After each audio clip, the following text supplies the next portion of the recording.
So these are some of the groceries I got when preparing to do my ribs, mac and cheese, yams, and collard greens.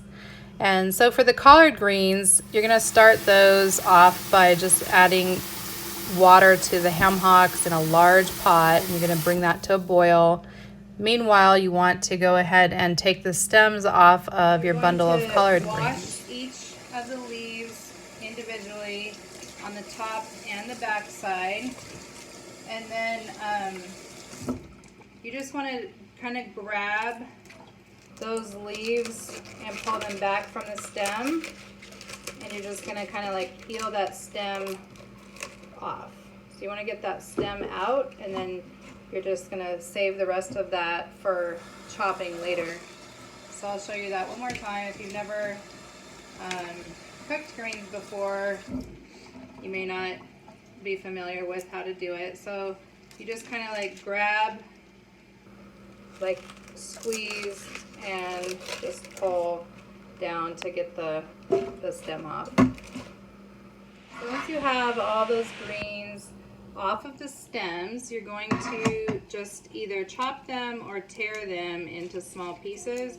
You kind of need a pretty big cutting board to chop, so I honestly just tear mine because it's easier, and I usually just tear it as I put them into the pot.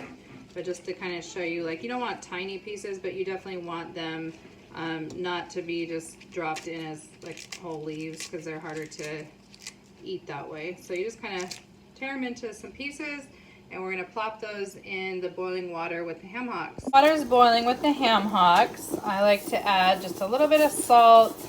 You don't want to add too much salt, you know, before the greens are cooked, just because sometimes they can get too salty if you're not careful. And then I add just a little bit of hot sauce, and then I'm going to plop those greens in there. Bring those greens back to, or the water back to a boil, and then turn the heat down to low and just put a lid on it and forget about it for an hour or so. So after the greens have cooked for about an hour, I like to add just a few drops of liquid smoke just to kind of accentuate the ham hock taste. And then you're going to kind of, once the greens are completely done, after I think this was an hour and a half or 2 hours on the stove, I just go ahead and kind of break up the ham hocks. Some people don't like the meat in with the greens, and you can obviously just take it out. It does flavor them regardless, but one of my sons, Franklin, actually really likes the meat in with the greens, so I always take it off the bone and kind of distribute it throughout the greens. So last but not least, we're gonna make some candied yams, and I just go ahead and peel and slice my yams into some kind of rounds, and then while they're actually cooking, while they're boiling, I grease a pie pan, or you can use a casserole pan. I just didn't have an extra one since I cooked so many things today. And once they're kind of tender to the fork touch, you're going to take them out and just position them around in the pan so that they're going to be able to absorb the optimum amount of syrup. And I'm actually going to use this same pan that I cooked the yams in to make the sauce. So I want to just go ahead and put those yams in the pan, and they'll cool down just a little bit while I make the sauce for them. So this is the sauce. I'm going to just melt a half a stick of butter in the bottom of a pan, and when it's nice and bubbly, I'm going to add some dark brown sugar.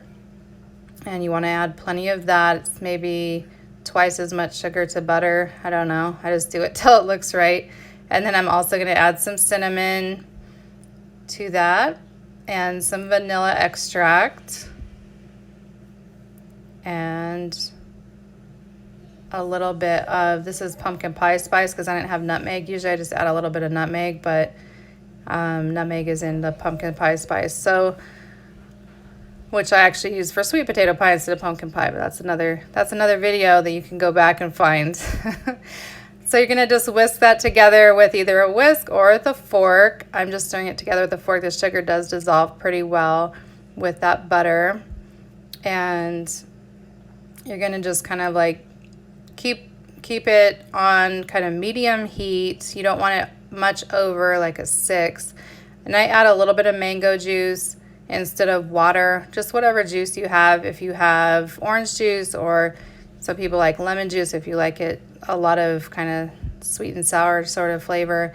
I'm just adding the mango juice because I think it goes really well with the sweet potatoes, and you don't really actually taste mango. It's just kind of a sweet juice. Then you're going to just keep stirring this together, whisking and whisking and whisking. You're just going to bring it to a boil and boil it until it gets nice and thick. You want it to be kind of a thick, caramely smell, and definitely don't want it too runny when you put it over top of the yams. So when that sauce is at the right thickness, you are going to go ahead and remove it from the heat and pour it over top of your sliced cooked yams and just kind of drizzle it. And you want to fill up that whole reservoir. You can actually use the syrup for other things later after you cook the yams in it, but you want to make sure that those yams have enough syrup to coat them all the way around so that they get really well candied in the oven.